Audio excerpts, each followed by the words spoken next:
iota classes। Hello dear students, तो इस video में हम लोग ये देखने वाले हैं कि रूट 5 जो है हमारा वो एक रेशनल नंबर होगा। ये मुझे प्रूव करना है, ये मैं प्रूव करके दिखा रहा हूँ। इससे पहले वाले वीडियो में मैंने रूट 3 एंड रूट 2 दोनों को रेशनल प्रूव करके दिखा दिया है और बिल्कुल वैसा ही है। एक जिसे कर लो आप, बाकी सारा का सारा बिल्कुल वैसा ही है। ठीक है स्टूडेंट, तो देखो अब आगे जो है मैं आपको ये वाला सॉल्व करके दिखाने वाला हूँ। कौन सा? कि ये रूट 5 जो है हमारा वो इरेशनल नंबर होगा। कैसे इसको दिखाएंगे तो वो देख लो।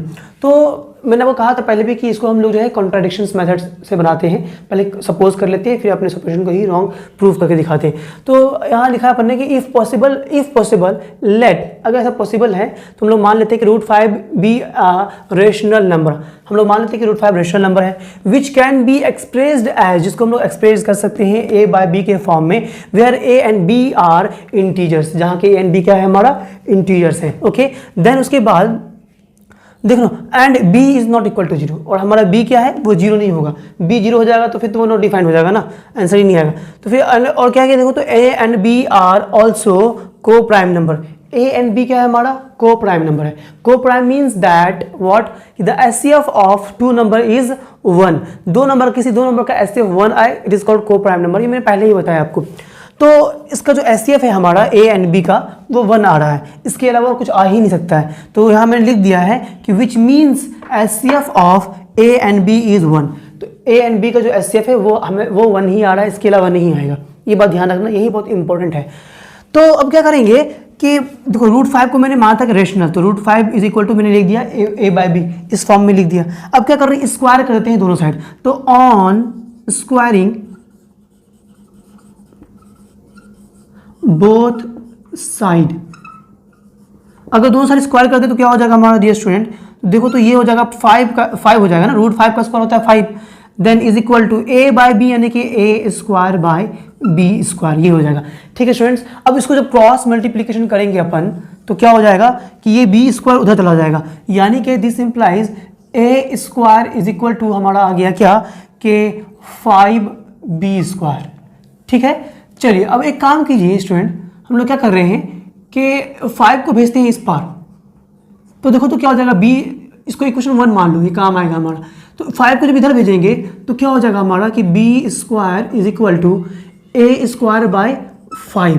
तो देखो तो a स्क्वायर जो है हमारा वो 5 से डिविजिबल है। तो here a square is divisible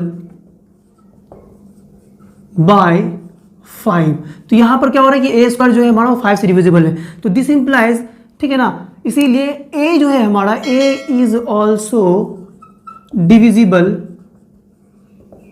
by 5। तो a भी हमारा 5 से डिविजिबल होगा। ये हम लोगों ने देखा था, मैंने आपको पहले ही थ्योरम प्रूव करके दिखाया है कि जब किसी नंबर का स्क्वायर किसी से डिविजिबल है तो वो नंबर भी हमारा उसी नंबर से डिविजिबल होगा। तो ये आपका थ्योरम था, थ्योरम मैंने प्रूव करके दिखाया है। अगर आपने नहीं करा है तो अब जाके जरूर देख लेना हो थ्योरम को। चलिए अब आगे चलते हैं स्टूडेंट। तो क्या हो जाएगा हमारा, समझो इस बात को, देखना कि a जो है अब हमारा वो 5 से डिविजिबल हो रहा है। चलिए ठीक है ना, लेट मैं मान लेता हूं कि when a is divided by 5 then it gives c as quotient. हमें जान से बात तो मालूम है कि अगर हम a को 5 से डिवाइड कर रहे हैं कुछ ना कुछ तो क्वोशिएंट आएगा ही हमारा। तो चलो, तो यहां मैंने लिख दिया है दिस इंप्लाइज कि a बाय 5, जब a को 5 से डिवाइड किया हमारा कुछ ना कुछ क्वोशिएंट आ रहा था, वो क्वोशिएंट हमारा c है, हमने c मान लिया। चलिए इस 5 को जब उधर भेज देंगे डियर स्टूडेंट तो क्या हो जाएगा हमारा कि a इज इक्वल टू हो जाएगा 5c। अब मैं स्क्वायरिंग कर दूं बोथ साइड, तो देखो तो क्या हो जाएगा हमारा कि अब ये लिख देना कि स्क्वायरिंग बोथ साइड, मैं डायरेक्ट बना रहा हूँ। तो क्या हो जाएगा हमारा कि a square is equal to क्या हो जाएगा ये कि 25c हो जाएगा का स्क्वायर, दोनों साइड स्क्वायर कर दिए है ना। तो ये आ गया हमारा, इसको इक्वेशन 2 मान लो।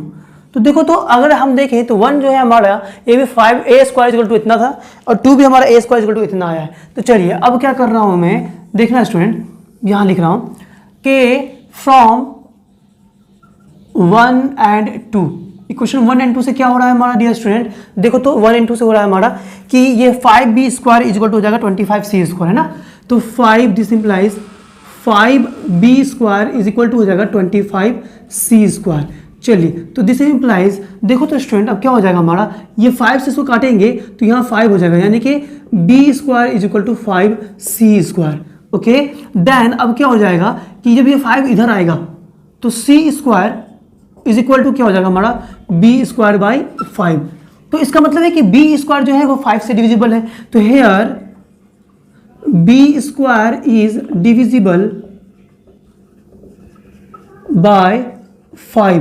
बी स्क्वायर जो हमारा वो 5 से डिविजिबल है, तो हैंस क्या होगा हमारा, b जो है b is also divisible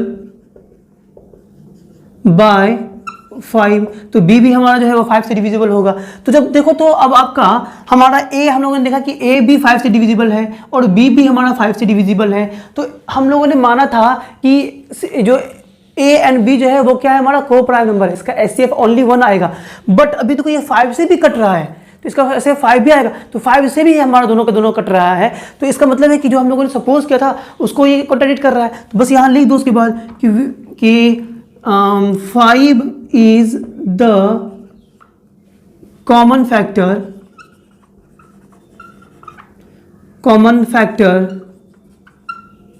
of a and b। a and b का कॉमन फैक्टर है विच इज अदर देन, जो कि अदर देन है 1 से, 1 के अलावा हमारा 5 भी आ रहा है, ठीक है ना। तो इसीलिए क्या हो गया ये हमारा कि इट कॉन्ट्राडिक्ट्स आवर सपोजिशन। तो यहां लिख देंगे हम लोग कि hence it contradicts our supposition.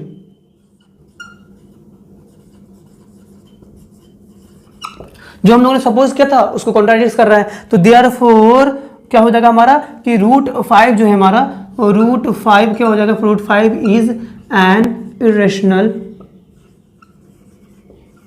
Number. तो √5 जो है हमारा वो इरेशनल नंबर हो जाएगा। यही मुझे प्रूव करना था स्टूडेंट, तो मैंने प्रूव करके दिखा दिया है आपको। तो स्टूडेंट्स हम लोग मिलेंगे अपने नेक्स्ट वीडियो में, जहाँ कि मैं आपको प्रूव करके दिखाऊंगा कि ये जो √6 है हमारा वो एक इरेशनल नंबर है। तब तक के लिए बाय बाय, अल्लाह हाफिज़, दुआ में याद रखें।